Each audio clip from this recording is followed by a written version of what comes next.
Hey guys, Smatterchi here, and just doing another little experiment and take. I thought I'd go over some 2A type content. So whenever I post a 2A video, we will see this.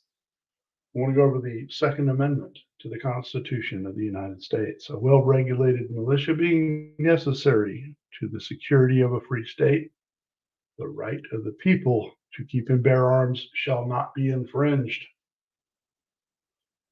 I am Smatterchew. I'm your host. This episode is brought to you by my fat ass. Um, don't have any sponsors, but I do want to go over.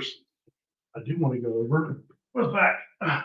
That I've got a 10-pound Shih Tzu at my feet, but we're going to do some 2A type stuff. She loves it when I start clicking my guns and cycling the action. She always comes running. So anyway, you're being introduced to Luna Chew, the Shih Tzu. Luna is her name. Yeah, good dog. All right, let's get back to the recording. Today I want to talk a little bit about the AR-15 platform. So yeah, the dreaded AR-15. Such a versatile weapon.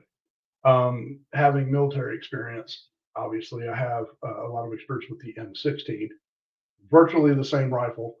The only difference between your AR-15 and your M16, as far as specs go, is your M16 is select fire. So this allows you to go from safe to semi to fully automatic or 3-round burst. That automatic and 3-round burst, yeah, that's the regulated part. Contrary to popular belief, it's perfectly legal to own and operate a machine gun as a civilian, whether you got military experience or not. It's just an expensive process. So, and when I say expensive, I mean really expensive because, first of all, you have the $200 tax stamp to have, which you got to pass a background check and all that.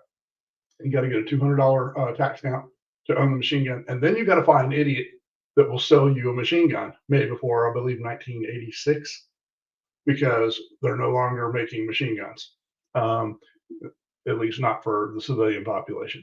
They can only be made for military and or police, and then when those reach the end of their life, they're destroyed. So you have to find one that was made. There is a finite amount of fully legal, fully automatic weapons that are available. You'd be lucky to find one for less than $50,000, and that's just your cheap little, Mac 10 or Uzi, that sort of thing. But it is perfectly legal for you to own them. So that being said, we call them highly regulated.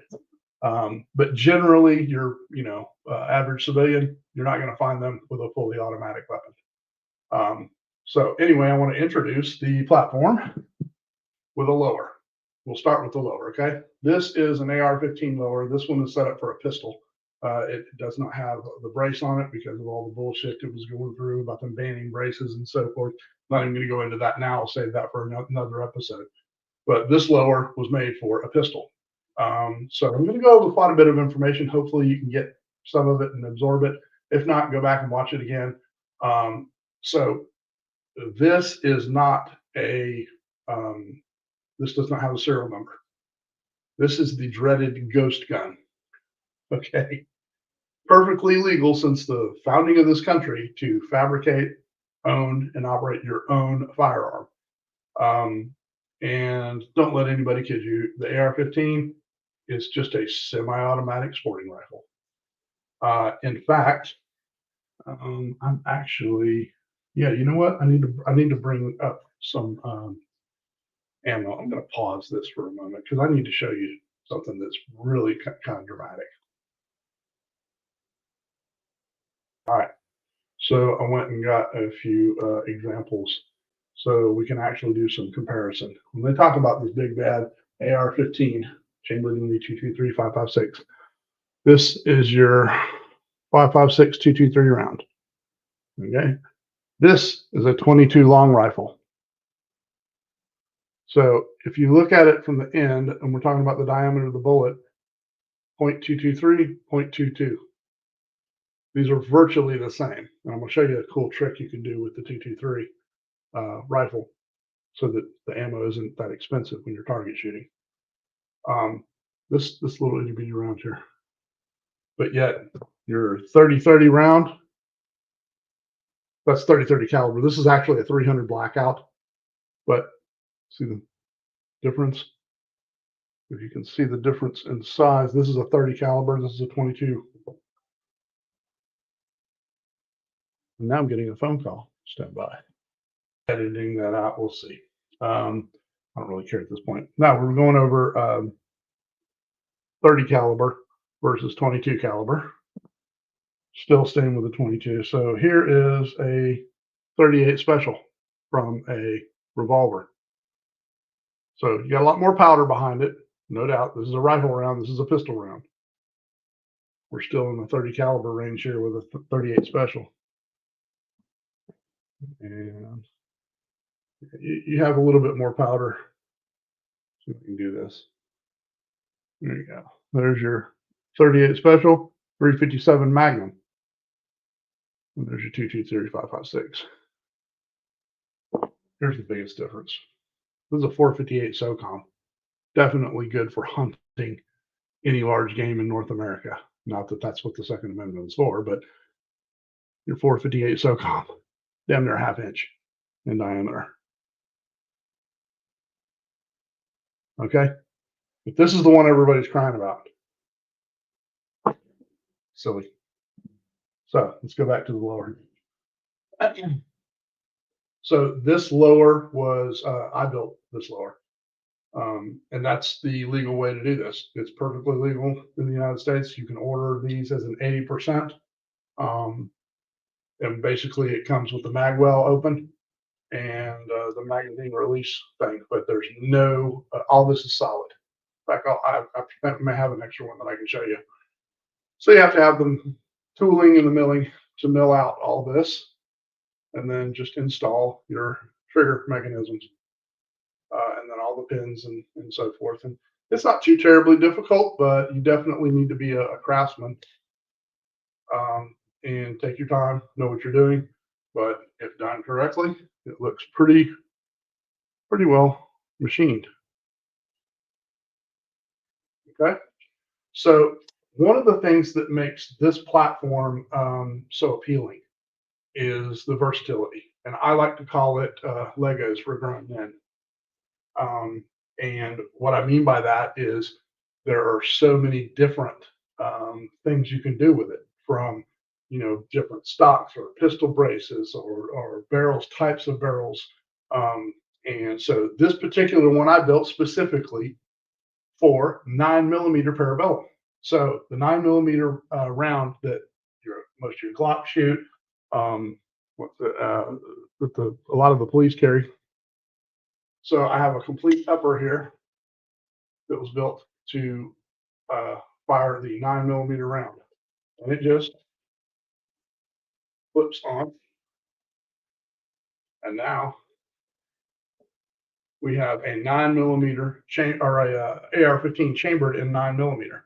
So you're looking at the mag well. For those of you gun buffs, you're looking at the mag well going, well, yeah, how are you going to compensate for that? So there's a couple ways you can do an AR9. This is technically just an AR15 chambered in 9mm. This is not an AR9. The AR9 will actually have, the lower will have a smaller mag well, about the size of this area there. And it will either take a Glock mag or I think Colt Commander. There's actually an insert that you can put into your standard AR15 lower that will allow for that. I've gone with a different option just for ease, and so that I can keep that. It doesn't have to be dedicated to that AR9. I can change it out if I want to. Here's your standard PMag from Magpul, and this, as you can see, is housing 5.56 That goes to my AR chambered in 5.56 You can take one of these PMags, and by popping this little piece there, sliding that out, you pull the guts out, and you insert this thing called the endo mag. And now this area here is taken up by plastic and it's converted into a feed ramp, and then it houses 9mm parabellum. And I just so happen to have, because I bought one of these here recently, this is what the guts look like. So you can see all this area here is filled in, and then this area is the feed ramp. You basically just pull the guts out, feed this in, and put your clip back on, and now you have up to 30 round capacity. And it's got the spring, it's all self-contained. This is all, the first one I did actually wasn't self-contained. It was kind of all tricky, but now they put it all into one little platform. So all you got to do is let the guts come out, whoop, feed that in there, and now boom. This is your, locks your bolt back, and it's your ejector. Extractor is built into your bolt. So if I want to chamber this now in a different chambering or a different caliber, it's pretty simple. I just pop my 2 takedown pins.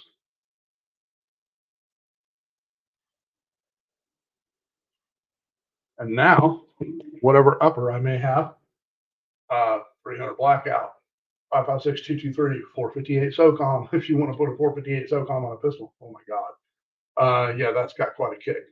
So that's the ease of the AR-15 platform.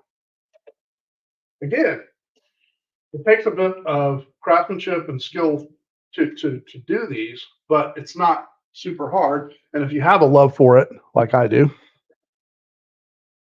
it comes easy. Here we have an AR-15 chambered in 5.56 So this one is, I think this is, yeah, this is an 18-inch. I got an 18-inch barrel on this thing. This one's a little more for, reaching out and getting some ammo way downrange, in excess of 600 yards. Maximum effective range is roughly between 600 or 650 yards for rifle length, 5.56 223. It varies with different ammo and that sort of thing, but generally 600 yards is what you're accurate with. You can go on up to 800 for a little bit bigger targets for area, what they call area targeting. But for individual targeting, like you want to put rounds in a $50 size, yeah, you're 600 to 650 rounds generally is what you're going to be able to do with a 5.56 223. And if I wanted to, I can take this upper off, which is real easy. So, by the way, all these weapons are clear. I've got the bolt locked back on both of them. But you can take this upper off of this. And you got to be careful about how you do this, because one way is perfectly legal. So now we have this 5.56 223 upper with a scope. I can mount it right on my pistol. And I have a 5.56 223 pistol. And if you ever shot the 223 5.56, there's virtually no recoil. So it's not that big of a deal. But for the 5.56 223, if you're wanting to be accurate, it's best to put it on a rifle lower. What you don't want to do is take that same 9mm upper and put it on this lower. Why would you do that? Or why wouldn't you do that? Reason is clear. At that point, the ATF considers it a short barrel rifle, regulated by the National Firearms Act. And they said that you can't have short barrel rifles without a $200 tax stamp. So that becomes a fine, and you lose your right to have, your gun and all that other good stuff. So you got to make sure you know the rules. You have to make sure you follow the rules if you're going to play the firearms game. So generally speaking, you can have a pistol any length you want. 5, 6, 7, 8, 10, 12, 20 inches long if you want with a barrel. It doesn't matter because it's a pistol. Rifle, 16 inches is the minimum. And that's to the end of your barrel. If you can take your flash guard off and it's shorter than 16 inches, you're in violation. So you got to have that flash guard pinned on there. Whatever's got to be, it's got to be permanent. The furthest point out of the permanent fixture there for that rifle, that'd be 16 inches. And so that's your minimum rifle length. And we, in the firearms world, what we often refer, that's going to end up being a carbine gas system. So the gas systems are dependent on where the gas valve is. I'll go over what a gas impingement system and so forth goes in another video. This is basically more video to talk about the AR-15 and the multiple things you can do with the AR-15 and why it's so popular among civilians and ex-military veterans, current military. So one of the other cool things, and this is really cool because both of my daughters were brought up around firearms, to respect them. And so you don't really always want to start them off with something like this, but this is such a simple platform and it's so easy to learn and to get the fundamentals and the basics as far as dropping a mag, clearing a dud round or jam and that sort of thing. This is a good rifle to get the experience on how to get past that. And so one of the things I found was a good training aid is you still maintain the AR platform, but for just a minimal amount of investment, we can convert this rifle to shoot this. Because remember in the beginning, I told you the 22 and the 223 are virtually the same size. The 223 is technically just an ever so slight, a little bit bigger. So this is chambered in 5.56 223. This is 22 long rifle. It's virtually the exact size it needs to be. So you've got several companies that have done this. And so we're going to, all we have to do is remove the bolt carrier group. This is designed for the 5.56 223 or 300 blackout casing. We'll remove that bolt and we take this little device. This replaces that bolt.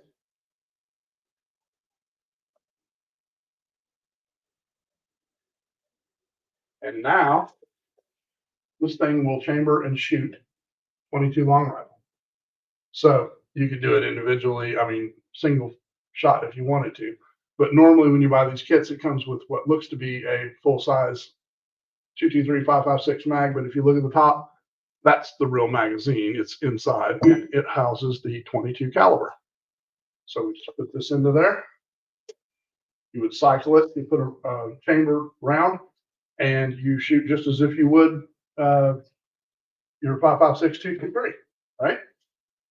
So every time you go to handle these, it's always a good idea. Just double check. I know I didn't cycle it to put a round in it, but I did put a loaded magazine in it. So we just check. No rounds. Always keep it pointed in a safe direction because while they're fun to play with, they're not toys. Okay. And I'm clicking around with this, and I got my little Shih Tzu just jumping up at my feet. She loves it. I don't know why she is so infatuated. Oh, yeah, you like it when Daddy plays with his firearms, don't you? Yeah, you want to say hi to the peeps? So the AR15 platform is easy to learn, easy to use. Even the 223 5.56 doesn't have a lot of recoil. When you switch over to that little 22 long rifle conversion, though, I mean, it's virtually no recoil. You can't even tell the thing, is fired other than you hear the noise. The 5.56 223, especially if you're shooting it out of a pistol, is pretty loud, which is why you don't want to necessarily start someone who you're trying to train on the AR platform necessarily right with 5.56 223.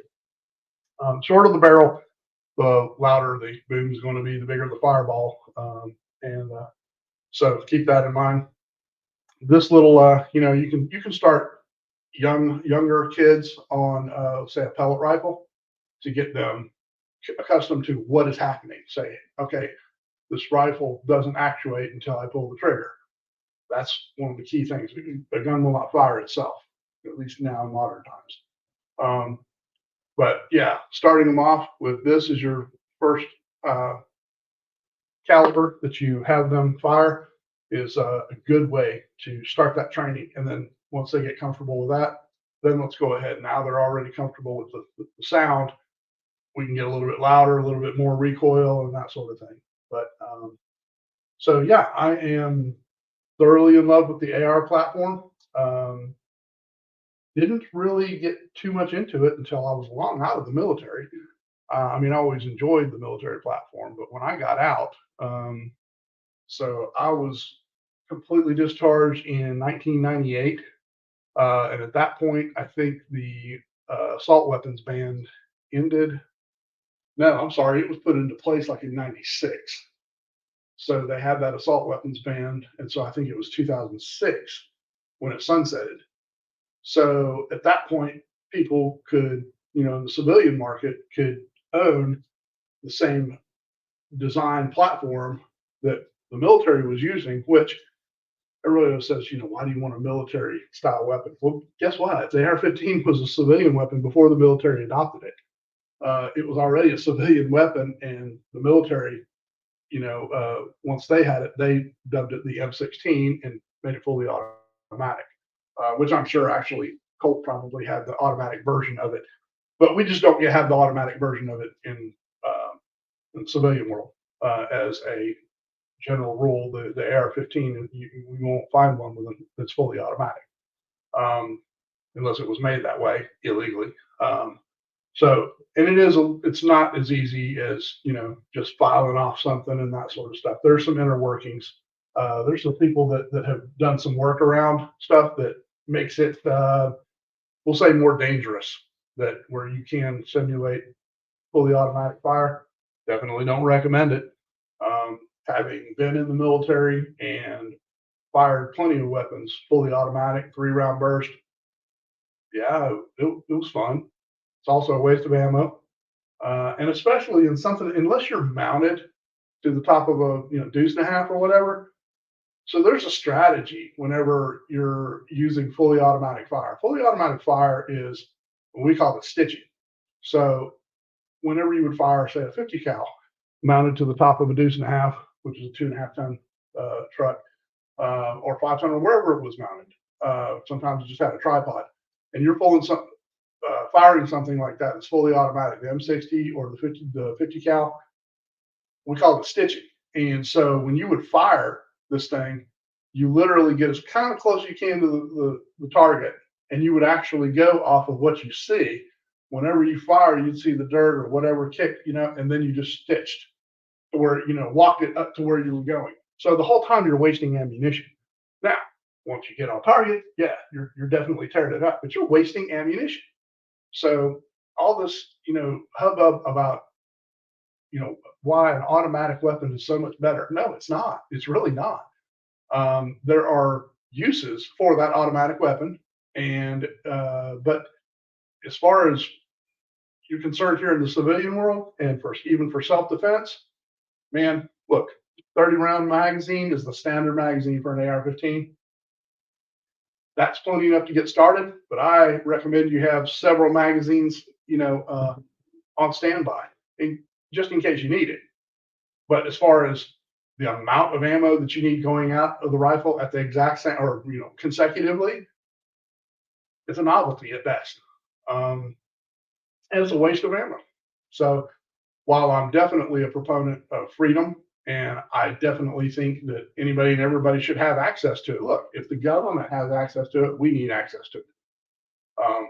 So, but I am saying from a practicality standpoint, full automatic doesn't even really make any sense. I'm not even convinced that what was it, the shooter out was it in Texas? They ended up banning the bump stock. Okay, and if you're not familiar with the bump stock is a novelty at best. You don't need the bump stock to bump fire.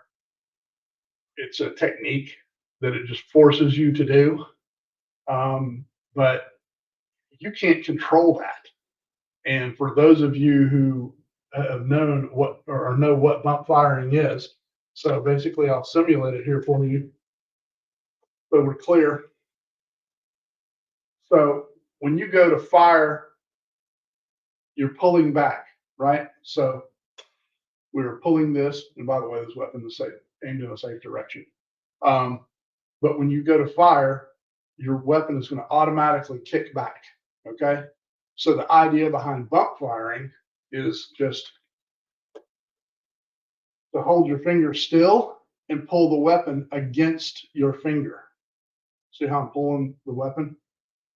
And so when you do this, it's going to kick back. And so you keep a moderate amount of pressure forward, and you're basically going digga, digga, digga, digga, digga, digga, digga.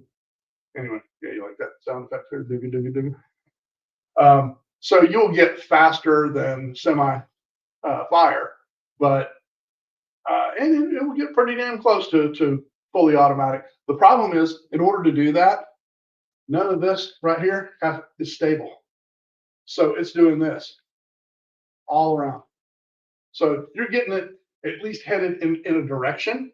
So if I'm aimed west, it's going to stay pretty much west, but you're not going to be able to pinpoint that. So you're wasting ammo. It's a waste. Is it fun to try it once? Ain't gonna lie, yeah, it's fun. But anyway, the bump stock was a novelty at best. Um, and being an avid Trump supporter, that's actually a big problem I had with Trump. So Trump was, pushing to get that banned. The problem with the Second Amendment and everything revolving around it is that for the freaks on the left that are just anti-freedom and definitely anti-gun, that's a slippery slope. Anytime you give them any little bit, they're going to take that and run with it, and they did. So that they're going to use, things in the news. Somebody misuses a firearm. Oh, we got to get rid of firearms. Oh, we got to get no. We have to educate people. We have to, we're not raised the same way as my generation was. Gen X was raised, a lot of us anyway, not all of us, but a lot of us. I mean, I was raised in the country. I grew up with guns. And that was just a part of our heritage. You didn't mess with the gun till your parents were around. They kept it, for the most part, they kept it locked up. But even if you could get to it, you didn't, because you understood. You learned from an early age of what that thing's capable of, and so you don't play with it.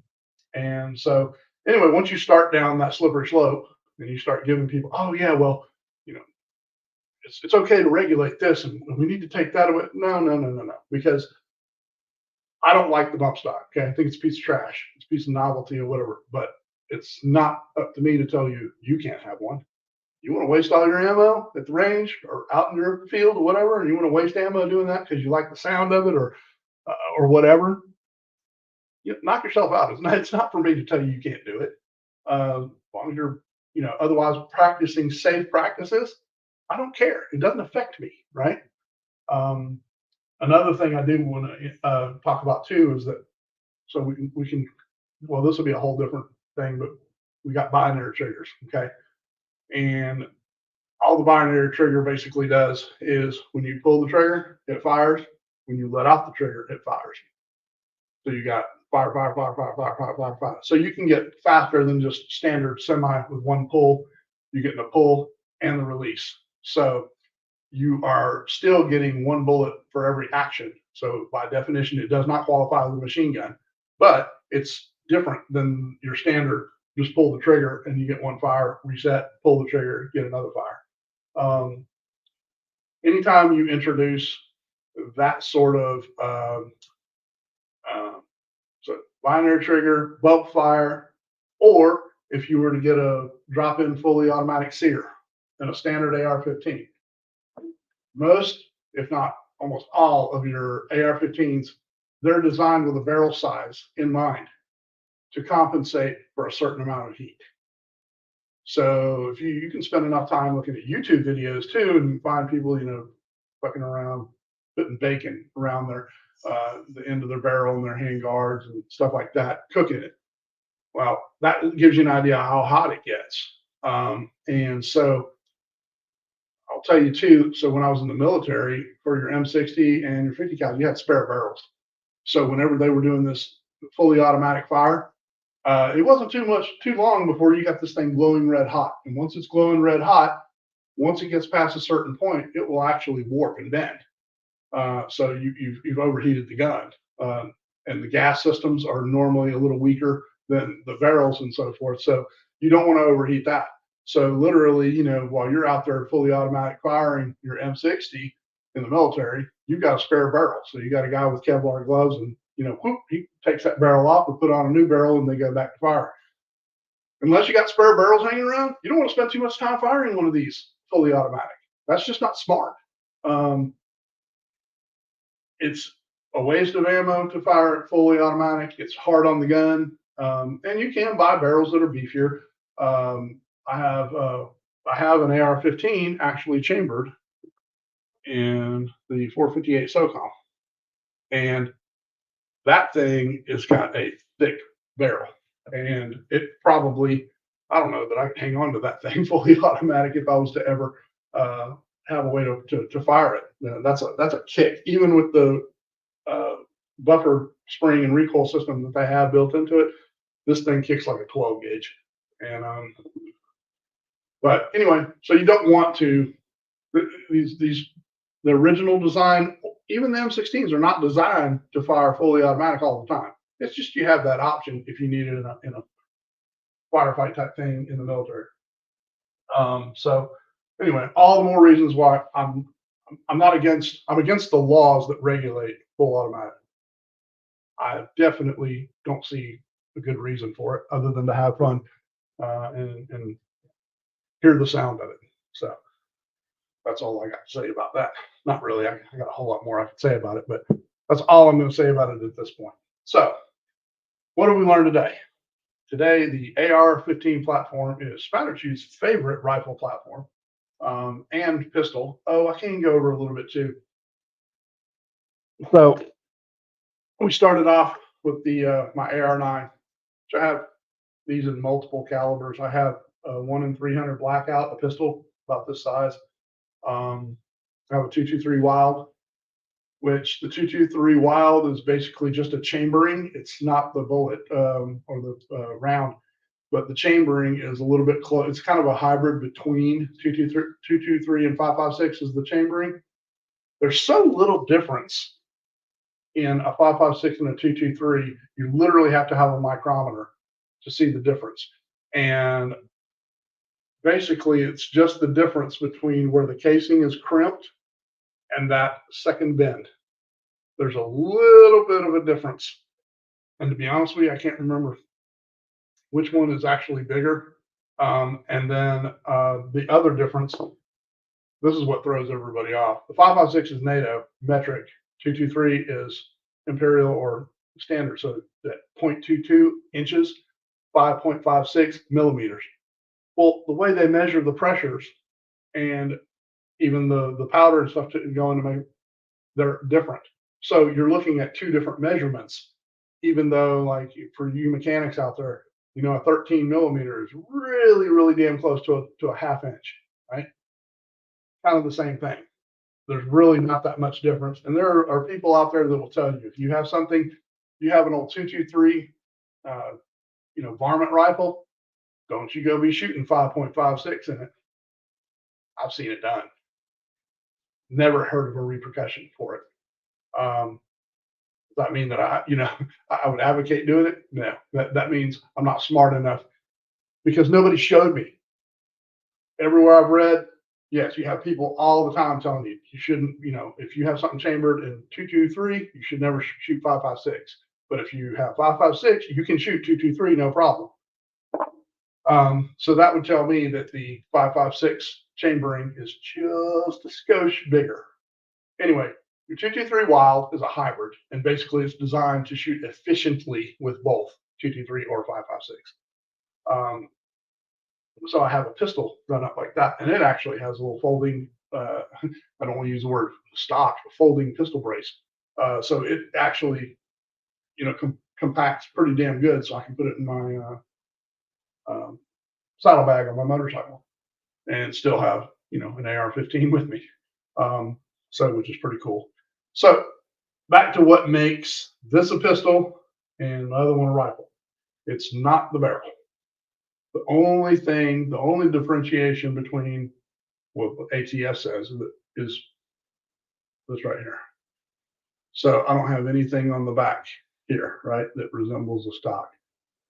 And so in theory, with just the buffer tube on there, I'm not inclined to try to put that up against my shoulder. But if you're shooting rifle cartridges out of a quote unquote pistol, you're going to at least be doing this. So you got that. Okay. So it does give you a place to rest that, and you can shoot it to be a little bit more accurate. And your buffer springs in these, are pretty damn tough, and they'll compensate unless you're shooting like a 458 SOCOM. The recoil on these things is not bad at all. It's just really really easy to manage. Um, but because the ATF has decided that uh, you cannot have a, a rifle with length less than 16 inches, you have to have a tack stamp if you want to put this 9mm on that rifle. But what we can do, and I said you could do this a minute ago, but now I'll just show you. And this is perfectly legal. You just don't want to go the other way.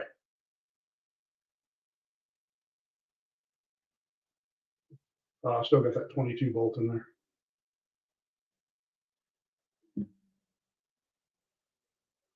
We need to put that back 5.56 anyway. I don't like that. This is 22.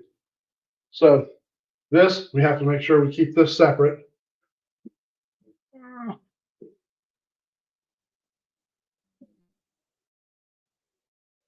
I know. So let's go ahead and put our 5.56 T23 bolt back in there. This is now chambered 5.56 T23. And this is, now we have a 5.56 223 pistol, 18 inches long with a scope. How stupid is that? The ATF says, yeah, this is fine. It doesn't matter. This is fine. This is cool. But if I put the 9mm upper on this and it becomes a short barrel rifle, or on the stock, oh, now we have a problem. As if that has makes any kind of difference in the effectiveness of the rifle. It can't shoot faster. It can't, shoot any more bullets. It does absolutely nothing other than give you a place to rest your shoulder. How stupid is that? Yeah, that's where we're at. That's where we're at with gun laws. And we've been like that actually for a while. And actually, I was putting a lot of my 2A content on Clapper, and I did this exact thing. And because the laws are so screwy and jacked up, it doesn't make any sense. People tend to not understand them, and people tend to have a misunderstanding of what the law is for. Why, because the ATF is so idiotic. So now this is all back together. I had somebody make a comment, and I mean, they were just like a little long paragraph of, well, you better not let the ATF know you just did that. And, you can't have a pistol that's 18 inches long. Sure you can. You got to know your laws. You can have a pistol any length. There's no regulation whatsoever. If I want to have one 6 feet long, I can have a pistol with barrel. Same with a rifle. The only difference is something that's been classified as a pistol or as a rifle. Sorry, pistol length upper. You cannot put it on a rifle lower. So if it's less than 16 inches, you cannot put it on anything that has a stock. And then, one more little regulation for the pistols. So now I can't put a forward grip on this. Why? You can put a little thing there that you can notch your finger on or whatever, just so that you can hold the end of the barrel, but you can't put a forward grip, as if that makes any difference. You can't put a vertical forward grip on that. Again, that's the world we live in. That's the ATF, right? So from time to time, I'll show you, and we'll go over some other chamberings and stuff like that, and how easy it is. But literally, these components and everybody, their mama has a company, that makes components for the AR-15. The AR-15 is so versatile mainly because it has a mil spec. Okay, maybe several of you have heard that term, mil spec. So that is not saying that mil spec is better than anything else by any stretch of the imagination. What it is saying is that it is a specification that everyone goes by. If it is mil spec AR-15 or mil spec M16, that's the same spec that an AR-15 is. And so I can take virtually anything off of one AR-15 and it goes right on another AR-15 because all the specifications are the same. So mil spec doesn't mean better, doesn't mean higher quality. It is a specification that everyone has agreed to go by. If you want to shoot, well, one of the chamberings you can shoot your AR-15 in is the 6.5 Grendel. And if you want to shoot the 6.5 Grendel, its casing, the entire casing is long enough to go up through that magazine chute. Okay. So, but if you want to shoot the 6.5 Creedmoor, a little more powerful round. Now, I'm not comparing the rounds as far as, they're not similar. They're basically the same diameter, but your 6.5 Grendel is a shorter casing. And so it is able to be housed in the magazine and go up through that mag well. So your 458 SOCOM, it can go up in that mag well. Your 6.5 Creedmoor is too long and it won't go up through the mag well. So traditionally, you cannot have a AR-15 chambered in 6.5 Creedmoor. However, AR does not stand for assault rifle, by the way. Should have started that off. But AR does not stand for assault rifle. It's Armalite rifle. Armalite rifle. They were the designers of this, okay, or the ones who held the first patent. Well, Stoner was the one who actually designed it, but they do have the AR-10 platform, which is virtually looks the same, but your mag well is a lot bigger. So the dimensions are a little bit different. There is no mil spec on the AR-10. If you want to build an AR-10, you can do it, but there's going to be grinding, polishing, cutting, fitting. It's not just a quick plug and play. Your pizzas don't go together as easily as they will with an AR-15, and then you can get the 6.5 Grendel that you want. Your best bet if you're going to build an AR-10, I guess the critical part here is to buy a matched upper. So you have an upper, and I don't know how well you can see, but see there's a separation point right there. This is your upper right there, and this is the lower. And this is the part that's considered a firearm by the ATF. And I may not have made that crystal clear when I bought my 80%. The 80% lower without that fire control group section milled out, the ATF considers this a hunk of aluminum. So you can order this online and have it shipped right to your house. It's not a firearm. It's not a firearm until you can put the fire control group in it. Once you put the fire control group in it, this has now become a firearm. I do not have to have a serial number on it. I do not have to have it registered because I bought it. I made it. It's mine. I'm not selling it. This is not for sale. This is not for any other use than my use. So I am following the laws that govern me making my own firearm for my own possession, for my own use. This will be mine. Now, there is a way if somebody sees one of my guns and they just can't be without it and they got to have it. They want one of my guns. There is a way I can do that legally. Okay. What I have to do is I have to take what I built, fill out a form, all the specifications, parts I use, the caliber, and I will send that off to the ATF. And I say, I want to register this firearm. At that point, I have to register it. Well, there's no serial number on it, right? So once I've given them all the specifications and everything I put together, they will send me back a form that says, this is your serial number. They will give you a serial number. And then it is up to you to get it on here. So on the AR-15 platform, I believe it's on the, no, it is. It's on the left side magwell. That is where we will use their prescribed method. How big the letters, how deep, where it has to be. They'll tell me where to put it. I put a number on there. At that point, that weapon is now registered. The government knows I have it, and then I can legally transfer it to someone else. That is the legal way to transfer a weapon made by someone, an individual, not an FFL, not a manufacturer of a firearm. But at that point, I can transfer my privately made firearm to another person by assigning it a serial number and letting the government know I'm doing it. So that's the only legal way right now. And if you guys want to tell me in the comments, if that's what you understand. If I, look, I don't know everything there is to know about the gun laws, but I try to stay up on it because they're constantly changing. But that's the only way I know of to transfer a firearm that I make or that someone else makes to someone else who did not make it. So all these firearms are made by me, so none of them have any kind of numbers on them whatsoever. You're going to have, they come with the fire safe and semi um, marked on it.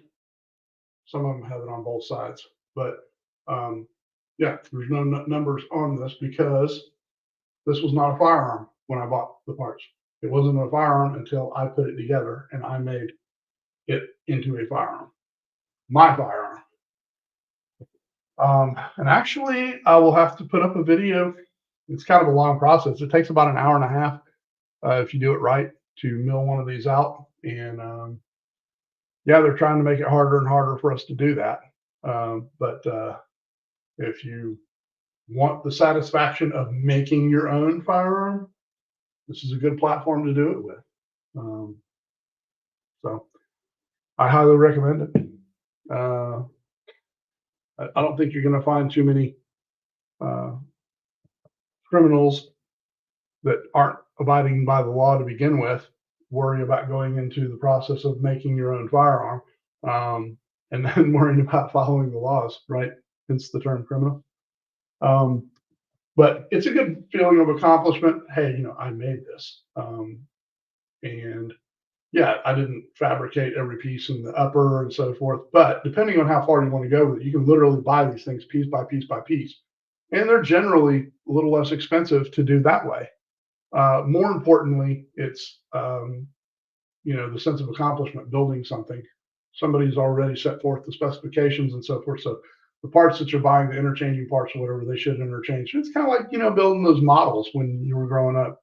If you're Gen X, remember the models of cars, whatever, that come in just a bunch of pieces and you got to put it together. Same type concept, with the exception of the milling that you have to do for the lower. You just really want to be in this, don't you? The milling is definitely something a little above and beyond. But again, if you know how to operate power tools and you take your time, you can end up with a really, really cool project that'll be yours until the end of time. Anyway, all right. Well, that's about all I'm going to do for 2A type stuff today.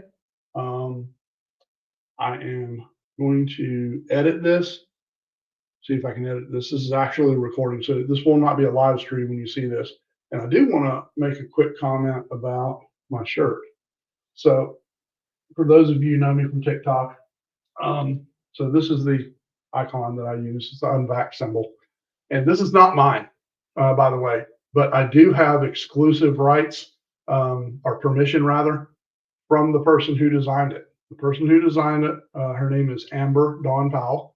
You can find her on TikTok, ADP, Amber Dawn Powell, and she gave me permission to use this as my logo on my shirt. So yeah, hopefully I'm perfectly fine there. And if I end up getting any monetization off of this, she'll get a cut off of that too. No, she's a really, really cool person. One of the first people I met on TikTok. And so I really liked her symbol, asked her if it was okay if I used it. And she said, yeah, that was fine. And so I put it on my social media. I put it on, some of my apparel. This is actually her shirt that she sells.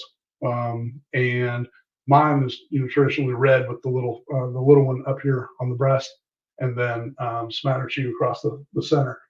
Well, before I got permission to use it, she was selling these shirts with the big version of it.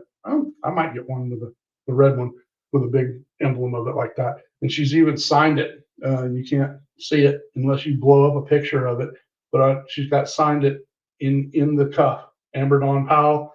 And then the company who was making the shirts for her is the Daisy May company. She's still on TikTok as well. Recommend you go check out her stuff. So she made the shirts. Amber signed it. And this is a design she actually came up with and did on her iPad or iPhone. So it's really kind of cool. Served me well. People people are still using it. I don't know how many of them are using it with permission. I know I am. But yeah, I did want to say a little bit about that. So this is not my design, but I'm proud to use it. Um, I am unvaccinated, have been, will remain unvaccinated um, against that particular vaccine. You know what we're all talking about. Man, I don't even have to talk in code over here. So the COVID-19 vax, Moderna, what was the other two or three or something or whatever? Yeah, none of that has been in my body with my consent anyway. And so I'll remain that way. I feel strongly about that. So, all right. Well, you guys keep coming back, hopefully, and hopefully you'll get something out of some of the stuff I put up here. I do appreciate you being here. And I will try to put up some more content, um, as the days go by, and we'll get into some politics. We'll do some more 2A stuff. Well, hopefully you'll be having as good a time watching it as I am making it. In the meantime, I am Smatterchew. I do approve of this message. Smatterchew out.